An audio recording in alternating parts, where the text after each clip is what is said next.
السلام علیکم ورحمۃ اللہ وبرکاتہ نحمده ونصلي على رسوله الكريم اما بعد اعوذ باللہ من الشیطان الرجیم بسم اللہ الرحمن الرحیم لقد كان لكم في رسول الله أسوة حسنة لمن كان يرجو الله واليوم الآخر وذكر الله كثيرا صدق الله العظيم اللهم صل على سيدنا محمد وعلى آل سيدنا محمد وبارك وسلم. محترم دوستوں اور بزرگوں، اللہ تعالیٰ نے ہمیں بے شمار نعمتوں سے نوازا ہے. حق تعالیٰ شانہ کی عطا کردہ ان نعمتوں میں سے ایک عظیم ترین نعمت یہ ہے کہ اس نے ہمیں نبی کریم صلی اللہ علیہ وسلم کی امت میں پیدا فرمایا. رسول اکرم صلی اللہ علیہ وسلم وہ ہستی ہے جن کی زندگی سراپا ہدایت، سراپا رحمت اور سراپا نور ہے.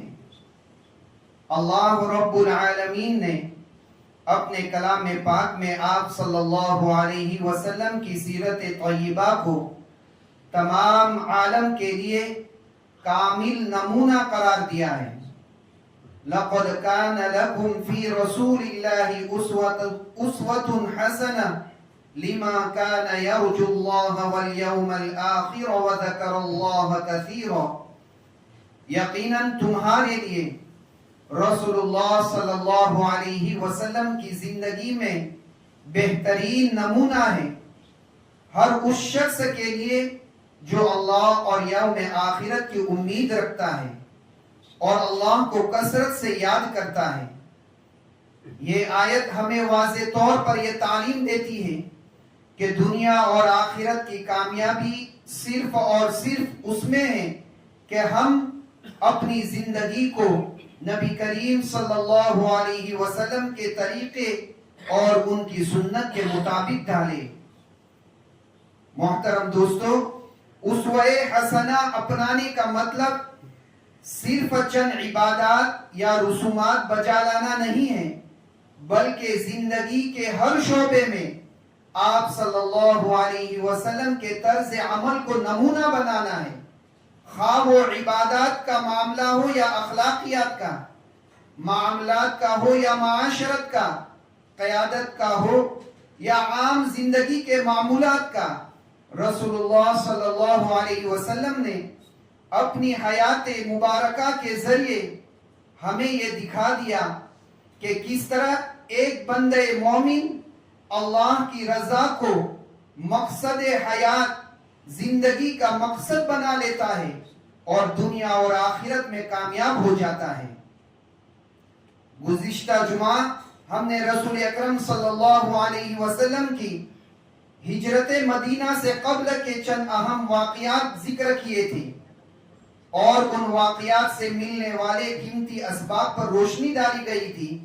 آج ہم اسی سلسلے کو آگے بڑھاتے ہوئے حضور پاک صلی اللہ علیہ وسلم کی سیرت طیبہ کے مزید چند ایسے واقعات پر روشنی ڈالیں گے جو نہ صرف تاریخ سیرت کے اہم ابواب ہیں بلکہ آج کے حالات میں بھی ہمارے لیے مشعل راہ ہے. سیرت نبی صلی اللہ علیہ وسلم کا ایک اہم اور تاریخی موڑ ہجرت کا واقعہ ہے. ہجرت سے پہلے کا زمانہ مسلمانوں کی مجبوری اور بے بسی کا دور تھا. وہ کھلے عام نماز تک نہیں پڑھ سکتے تھے، نہ قرآن کی تلاوت کر سکتے تھے. ہجرت نے مسلمانوں کو ایک نئی قوت عطا کی. بعد کو جو فتح مندیاں مسلمانوں کو حاصل ہوئی وہ اسی قربانی کا ثمرہ ہے. جب مکہ کے ایک ایک فرد تک آپ صلی اللہ علیہ وسلم اسلام کی دعوت پہنچا چکے اور کوئی کچا اور پکا ایسا گھر نہ رہ گیا جس کو آپ صلی اللہ علیہ وسلم نے دین حق کی طرف نہ بلایا ہو، تو اب آپ کو اللہ کی طرف سے دین کی حفاظت کے لیے ترک وطن کی، وطن کو چھوڑنے کی اجازت مرحمت فرمائی گئی. ادھر اہل مکہ نے آپ صلی اللہ علیہ وسلم کے قتل کے منصوبے بنائے.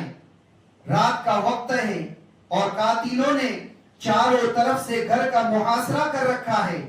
اس وقت بھی اہل مکہ کی اور جانی دشمنوں کی بہت سی امانتیں آپ صلی اللہ علیہ وسلم کے پاس ہیں. آپ صلی اللہ علیہ وسلم یہ امانتیں حضرت علی رضی اللہ عنہ کے سپرد کی اور قرآن کریم کی ایک آیت پڑھتے ہوئے گھر سے باہر نکل آئے. اپنے رفیق خاص حضرت ابو بکر رضی اللہ عنہ کے گھر پہنچے اور حضرت ابو بکر رضی اللہ عنہ کے ساتھ ہی معمول کا راستہ چھوڑ کر کسی قدر دور کا راستہ اپنایا. پہلے غار ثور پہنچے. جبل ثور کے دامن میں پہنچ کر حضرت ابو بکر صدیق رضی اللہ عنہ نے آپ کو اپنے کندھے پر اٹھا لیا اور نشانات قدم مٹاتے ہوئے غار ثور تک پہنچے. عرب بڑے اندازہ لگا کر پہچاننے والے ہوتے تھے اور نشان قدم سے لوگوں کی آمد و رفت کا اندازہ لگا لیا کرتے تھے. حضور صلی اللہ علیہ وسلم حضرت ابو بکر صدیق رضی اللہ عنہ کے ساتھ تین دنوں تک یہی غار ثور میں مقیم رہے. پھر مدینہ کی طرف روانہ ہوئے. غور فرمائیے کہ دشمنی قتل و خون تک جا پہنچی اور دشمن تلوار سوتے گھر کا محاصرہ کیے ہوئے ہیں، لیکن امانت و دیانت کا اتنا اعتبار ہے کہ اب بھی اسی کے پاس امانتیں رکھوائی جاتی ہے. پھر دیانت کا پاس و لحاظ کا بھی ملاحظہ فرما لیجئے کہ یہ کچھ مسلمانوں کی امانت نہ تھی بلکہ کافروں کی تھی، حربیوں اور جانی دشمنوں کی تھی. پھر جہاں جانا تھا وہاں کے احوال پوری طرح معلوم نہ تھے.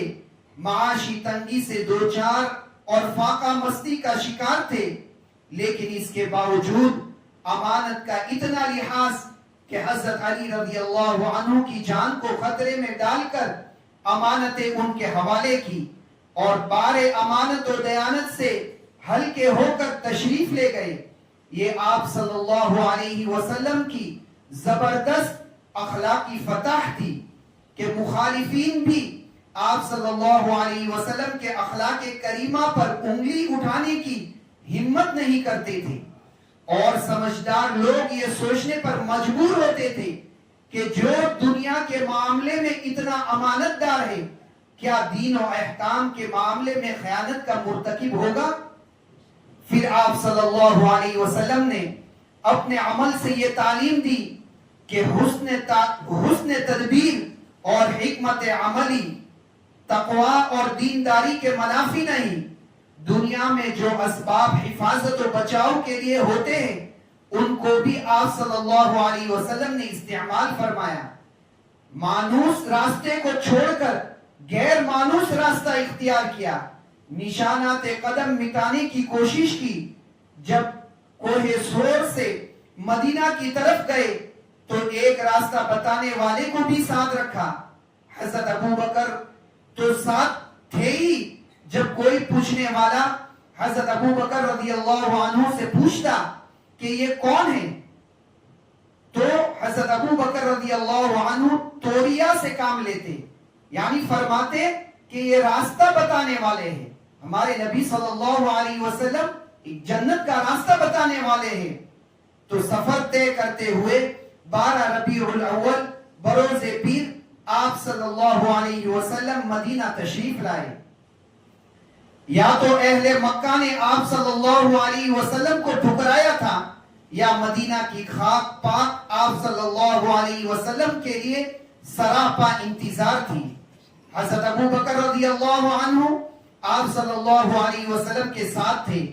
لوگوں کو پہچاننا دشوار ہو رہا تھا کہ کون رسول اللہ ہے اور کون ان کے ساتھ حضرت ابو بکر رضی اللہ عنہ ہیں. جب حضرت ابو بکر رضی اللہ عنہ نے آپ صلی اللہ علیہ وسلم کو رومال کا سایہ کیا تب لوگوں نے آپ صلی اللہ علیہ وسلم کو پہچانا. مدینہ میں ہر شخص اس امید میں تھا کہ آپ صلی اللہ علیہ وسلم اس کے گھر کو اپنے وجود سے رونق بخشے. آپ صلی اللہ علیہ وسلم نے فرمایا یہ اونٹنی خدا کی طرف سے مامور ہے, جہاں رکے گی وہی قیام ہوگا. آخر اونٹنی حضرت ابو ایوب انصاری رضی اللہ عنہ کے مکان کے سامنے بیٹھی اور آپ صلی اللہ علیہ وسلم کے قیام کی سعادت اسی مکان کے حصے میں آئی. اس سے اندازہ کیا جا سکتا ہے کہ حضور صلی اللہ علیہ وسلم اپنے دوستوں, اپنے رفقا کے ساتھ کس قدر سادہ انداز پر رہتے تھے.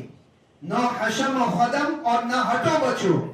لوگوں کو امتیاز بھی دشوار ہو جاتا کہ کون رسول اللہ ہے اور کون ان کے رفقا.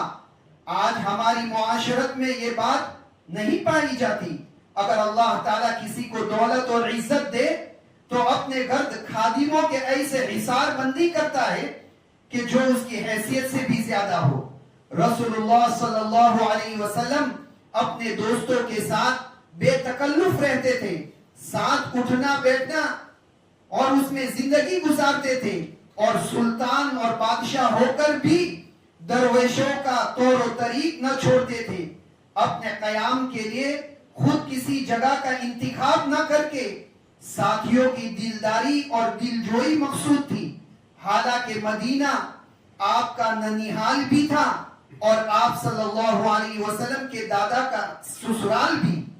آپ ان گھروں میں اتر سکتے تھے, لیکن تمام ساتھیوں کے ساتھ برابری کا سلوک اور ان کی دلجوئی کا خیال کرتے ہوئے اپنی طرف سے کوئی جگہ متعین نہیں کی. مکہ کے بے سر و سامان لوگوں کا ایک بڑا قافلہ تھا جو مدینہ میں خیمہ زن تھا.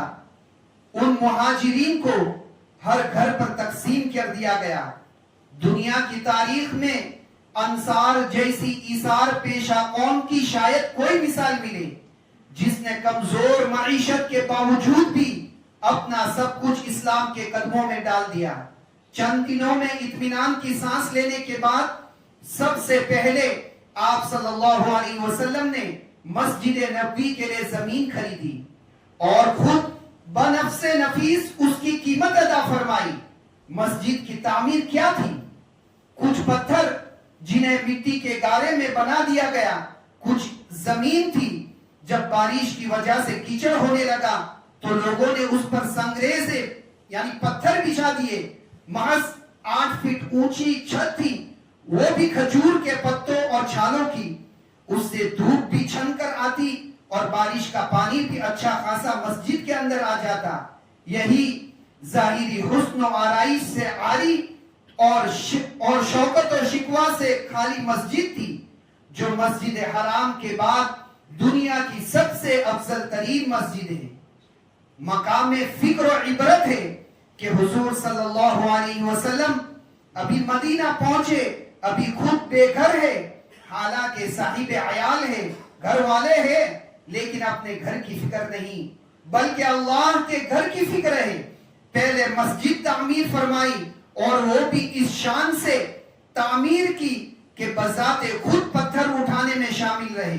جان نثاروں نے درخواست کی کہ خدام حاضر ہے, آپ زحمت نہ فرمائیں, مگر آپ نے اس کو قبول نہ کیا. معلوم ہوا کہ مسلمانوں کا فرض ہے کہ اپنے گھر سے پہلے اللہ کے گھر کی فکر کرے. محض پیسوں کا دے دینا کافی نہیں, یہ تو گداگروں اور بھکاریوں کو بھی دیا جاتا ہے, بلکہ 2-4 اینٹ خود بھی اٹھائے اور غبار آلود ہو, یہ بھی قیامت میں گواہ ہوں گے. مسجد کی تعمیر میں اہمیت اس کی نہیں کہ کیسے قیمتی پتھر استعمال کیے, نقش و نگار کتنا عمدہ کیا, تعمیر پر پیسے کتنے خرچ کیے, بلکہ اہمیت اخلاص اور اللہ کی رضا جوئی کے جذبے کی ہے. خلوص کی قوت اور اللہ کی رضا جوئی کا جو جذبہ رائی کو پہاڑ بنا دیتا ہے, اور دکھلاوا اور نمائش کا جذبہ پہاڑ کو رائی کی طرف بے وزن کر دیتا ہے. ابھی ہجرت کا دوسرا سال ہے, مسلمانوں نے اطمینان کی سانس نہ لی کہ اہل مکہ کی طرف سے اہل ایمان کی اس چھوٹی سی بستی کو اجاڑنے کی سازش شروع ہو گئی. اور بدر کے میدان میں یہ سازش پوری طرح ظہور پذیر ہوئی. ایک طرف 313 مسلمان فاقہ مستی سے دوچار, اسلحہ کی کمی کا شکار، دوسری طرف اہل مکہ کی تعداد قریب 1000، جس میں عرب کے بڑے بڑے سرما برسر پیکار۔ آپ صلی اللہ علیہ وسلم نے اپنے ساتھیوں کی صف بندی کی، کچھ نصیحت فرمائی اور میدان جنگ کے ایک کنارے ایک چھپڑ کے نیچے خدا کے حضور سجدہ ریز ہو گئے کہ الہی آج اگر یہ چھوٹی سی جماعت ہلاک کر دی جائے تو شاید پھر کبھی زمین پر آپ کی عبادت نہ ہو پائے۔ معرکہ کارزار گرم ہوا، مسلمانوں کو فتح ہوئی، مکہ کے بڑے بڑے 70 سورما سردار کو قتل کیا گیا، 70 قید کیے گئے۔ یہ قیدی کون تھے؟ شب و روز دن رات مسلمانوں پر ستم ڈھانے والے، جفا کش اور جفا شعار۔ آج وقت تھا کہ آگ انتقام کی آگ بھڑکتی اور صحابہ انتقام لیتے، یہ سب اس میں خاکستر ہو جاتے، لیکن نبی رحمت صلی اللہ علیہ وسلم کا دامن عفو ان کے جرم سے بھی زیادہ وسیع تھا۔ جو مالدار لوگ تھے ان کی فدیہ لے کر رہائی کی ہو، اور جو صاحب علم تھے 10 مسلمانوں کو لکھنا پڑھنا سکھانا ان کا فدیہ قرار پایا۔ کیا ذلت و رسوائی کے ساتھ یہ قیدی رخصت کیے گئے؟ نہیں، عزت و محبت کے ساتھ نئے جوڑے پہنا کر خود بھوکے رہے، ان کو کھلایا، خود کپڑے میسر نہیں ان کو پہنایا، اور ایک مہمان کی طرح آپ صلی اللہ علیہ وسلم نے ان کو رخصت فرمایا۔ رسول اللہ صلی اللہ علیہ وسلم کے اس عمل میں کتنا بڑا سبق ہے۔ مسلمانوں کبھی اپنی طاقت پر بھروسہ نہیں کرنا چاہیے، ان کا یقین اللہ کی مدد اور نصرت پر ہو، ان کے ہاتھ خدا کی بارگاہ میں پھیلے ہوئے ہو، وہ دنیا کی بڑی اور چھوٹی اور مغرب اور مشرقی طاقتوں کے منت و سماجت کرنے کے بجائے خود احکم الحاکمین سے مانگے، کیونکہ ساری طاقتوں کا خزانہ اسی کے پاس ہے۔ وہ میدان جنگ میں بہادر ہو، لیکن میدان جنگ سے باہر اپنی جانی دشمنوں کے ساتھ بھی خلیق، بڑے اچھے اخلاق، نرم خو اور نرم گفتار، تاکہ وہ دلوں کو فتح کر سکے اور ان کی اخلاقی عظمت ذہنوں میں بیٹھ جائے۔ اس واقعے کا سب سے اہم پہلو یہ ہے کہ آپ صلی اللہ علیہ وسلم نے ان قیدیوں سے مسلمان بچوں کی تعلیم اور تربیت کا انتظام فرمایا۔ ظاہر ہے کہ یہ دین کی تعلیم تو نہ تھی، بس علم جو بھی ہو اگر نافع ہو تو وہ مومن کے گمشدہ مال کی طرح ہے۔ علم خواہ اپنے دشمن کے پاس ہو لیکن ان سے بھی حاصل کرنا ہے۔ علم فن کے حاصل کرنے میں دوست اور دشمن کی کوئی تفریق نہیں۔ رسول اللہ صلی اللہ علیہ وسلم اگر تمام قیدیوں سے مالی فدیہ ہی لینے پر اصرار کرتے تو شاید غربت اور افلاس اور فقر و فاقہ کے اس دور میں یہ بات بظاہر سودمند اور فائدہ مند ہوتی، لیکن آپ صلی اللہ علیہ وسلم نے اس عمل کے ذریعے امت کو سبق دیا کہ اگر علم حاصل کرنے کے لیے پیٹ کاٹنا اور فاقہ مستی برداشت کرنا پڑے تو اسے بھی گوارا کیا جائے، لیکن اپنی نسلوں کے لیے علم سے محرومی اور جہالت کو کسی طور پر قبول نہ کیا جائے۔ اگر مسلمان اس حقیقت کو سمجھ لے تو شاید بہت جلد وہ موجودہ تعلیمی پسماندگی کے دلدل سے باہر نکل آئے۔ غزوہ بدر کے دوسرے ہی سال مسلمانوں کا اہل مکہ سے دوسرا معرکہ احد پیش آیا۔ رسول اللہ صلی اللہ علیہ وسلم کی بعض ہدایت کی نادانستہ خلاف ورزی اور کچھ صحابہ کی اجتہادی لغزش اور غلطی کی وجہ سے جیتی ہوئی جنگ مسلمانوں کے لیے ایک گناہ ہزیمت سے تبدیل ہو گئی۔ دشمنوں کے حوصلے اتنے بڑھ گئے کہ خود حضور صلی اللہ علیہ وسلم تک پہنچ گئے اور آپ پر بھی وار کیے گئے۔ حضور صلی اللہ علیہ وسلم کے دندان مبارک شہید ہو گئے، رخسار مبارک زخمی اور جسم خون سے لہو لہان ہے، لیکن اس حال میں بھی زبان پر دعائی ہی کے کلمات ہے کہ بار الہا یہ مقام نبوت سے ناآشنا اور ناواقف لوگ ہیں، ممکن ہے کہ ان کی نسلوں میں اہل ایمان پیدا ہو۔ کتنا بڑا سبق لوگوں کے لیے ہے کہ کہ کافروں کی طرف سے کتنی بھی زیادتی ہو، اگر کتنا ہی دکھ دیا جائے، کتنی ہی تکلیف پہنچے، امید توڑی نہ جائے، انسان مایوسی کو اپنا شیوا نہ بنائے، امید رکھے کہ آج نہ کل وہ ایمان لائیں گے، اور عین اس وقت جب جسم ان کے تیروں سے لہو لہان ہو، آنکھیں ان کی محبت میں اشک بار، خدا سے ان کے لیے ایمان کے طلبگار ہو۔ ہجرت کے 5ویں سال غزوہ خندق کا واقعہ پیش آیا۔ معلوم ہوا کہ مسلمانوں کی اس چھوٹی سی نو آباد اور بے سر و سامان بستی کو اجاڑنے پورا عرب اکٹھا ہو رہا ہے۔ نفرت و عداوت کے بادل جو ٹکڑیوں میں بٹے ہوئے تھے، وہ آج گنگور گٹا کی صورت میں مدینہ پر اترنے کے لیے کمر بستہ ہے۔ آپ صلی اللہ علیہ وسلم نے صحابہ سے مشورہ کیا۔ حضرت سلمان فارسی رضی اللہ عنہ نے خندق کھودنے کا مشورہ دیا، جس کو آپ صلی اللہ علیہ وسلم نے پسند اور قبول فرمایا، اور 20 دنوں میں 6000 گز طویل اور 5 گز گہری اور 10 گز چوڑی خندق کھودی گئی۔ آپ صلی اللہ علیہ وسلم نے صرف رفقا کو خندق، دوستوں کو خندق کھودنے پر مامور نہ فرمایا، بلکہ خود بھی اس مشکل کام میں شرکت فرمائی، اور جو چٹانیں کسی سے ٹوٹ نہ پائی، آپ صلی اللہ علیہ وسلم نے توڑی۔ دشمن آندھی کی طرح آئے، لیکن اس خندق نے ان کے قدم روک دیے۔ سرد ترین موسم تھا، یہودیوں نے ساتھ چھوڑ دیا۔ مدینہ میں یہودی بھی ساتھ تھے، اور مسلمانوں کے ساتھ ان کا آپس میں بات چیت تھی، ان کی گفتگو تھی کہ آپس میں ایک دوسرے کی مدد کی جائے گی، مگر اس وقت یہودیوں نے ساتھ چھوڑ دیا۔ آپ صلی اللہ علیہ وسلم نے بر وقت اس بات کو ظاہر نہ ہونے دیا۔ حضرت نعیم بن مسعود رضی اللہ عنہ اس مشکل گھڑی میں مشرف اسلام ہوئے۔ آپ صلی اللہ علیہ وسلم نے ان سے فرمایا کہ تم ابھی اپنے ایمان لانے کو چھپاؤ اور کوئی ایسی تدبیر کرو کہ دشمن میں پھوٹ پڑ جائے۔ انہوں نے کمال ہوشمندی کے ساتھ اہل مکہ اور یہودیوں کے درمیان بے اعتمادی کی فضا پیدا کر دی، اور آخر یہ فوج ناکام ہوئی۔ آپ صلی اللہ علیہ وسلم کی زبان بددعا کے لیے بھی کھلی۔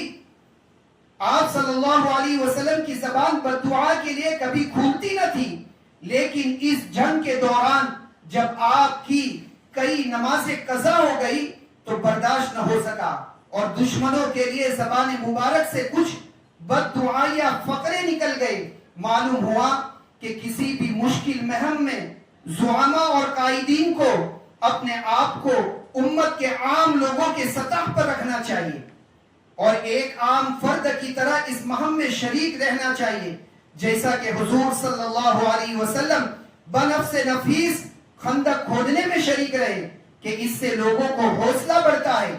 یہ بھی معلوم ہوا کہ غلبہ اور اعلاء کلمت اللہ کے لیے سیاسی تدابیر کا اختیار کرنا کوئی بری بات نہیں۔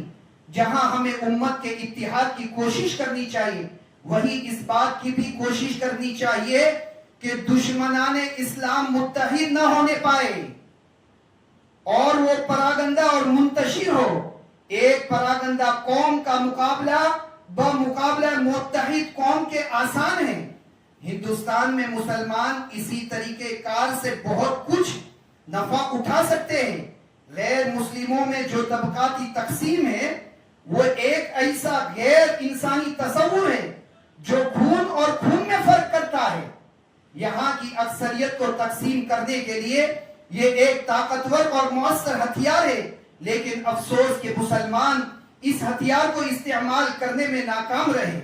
واقعہ خندق کا یہ پہلو بھی قابل عبرت ہے کہ رسول اللہ صلی اللہ علیہ وسلم پر شخصی زندگی میں کیسی مصیبتیں اور آزمائشیں آئی، آپ کی ذات پر کیسی مصیبتیں آئی، کون سی تکلیف تھی جو آپ کو پہنچائی نہ گئی ہو، لیکن کبھی زبان پر حرف شکایت نہ آیا، اور دست رحمت بددعا کے لیے نہ اٹھ پائے۔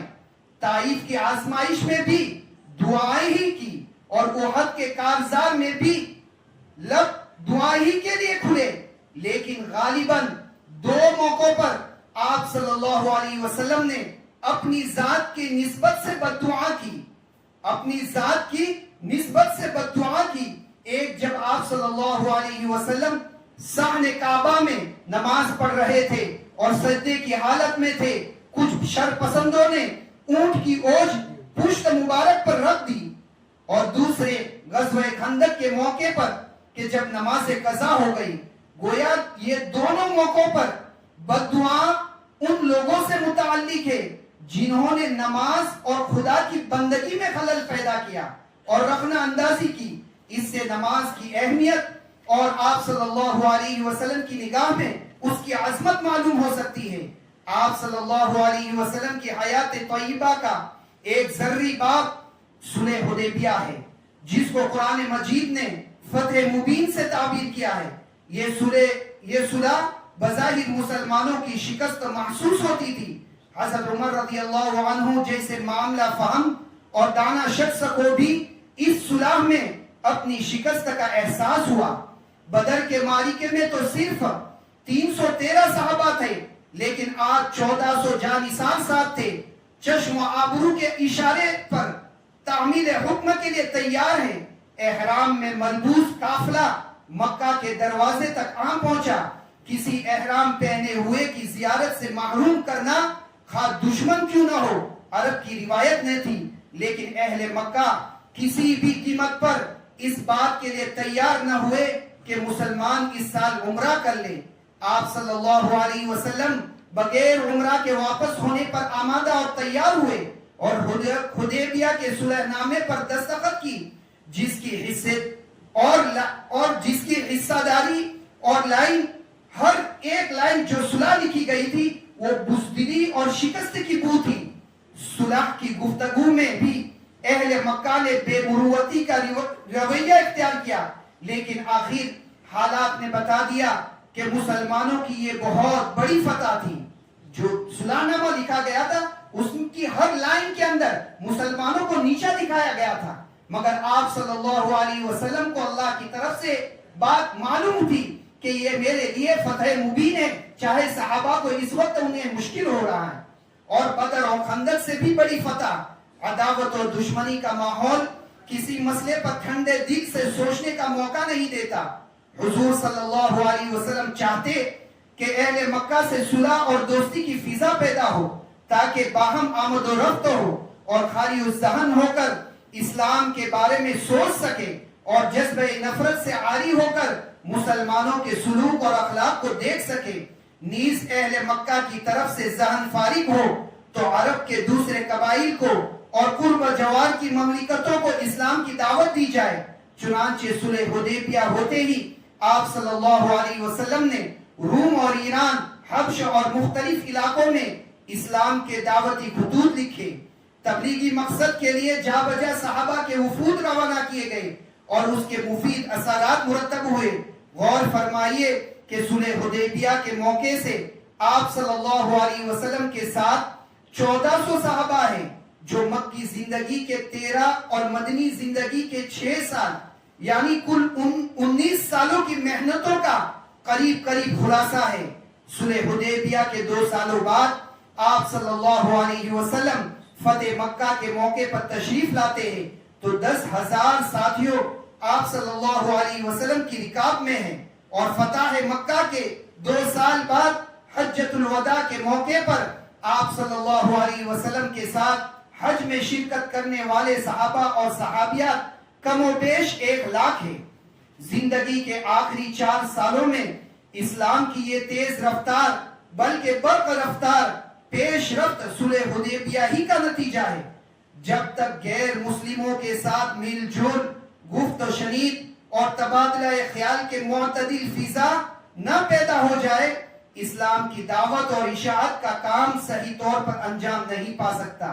افسوس کہ مسلمانوں نے کبھی اس پہلو سے غور ہی نہیں کیا، اور انہوں نے اپنے پیغمبر سے کانٹے بچھانے والوں کے لیے پھول بچھانے اور دکھ پہنچانے والوں کے لیے دست دعا اٹھانے کا سبق ہی نہیں سیکھا۔ یہ تمام واقعات اس حقیقت کو اجاگر کرتے ہیں کہ حضور صلی اللہ علیہ وسلم کی سیرت طیبہ صرف تاریخ نہیں بلکہ ہر دور کے لیے رہنمائی ہے۔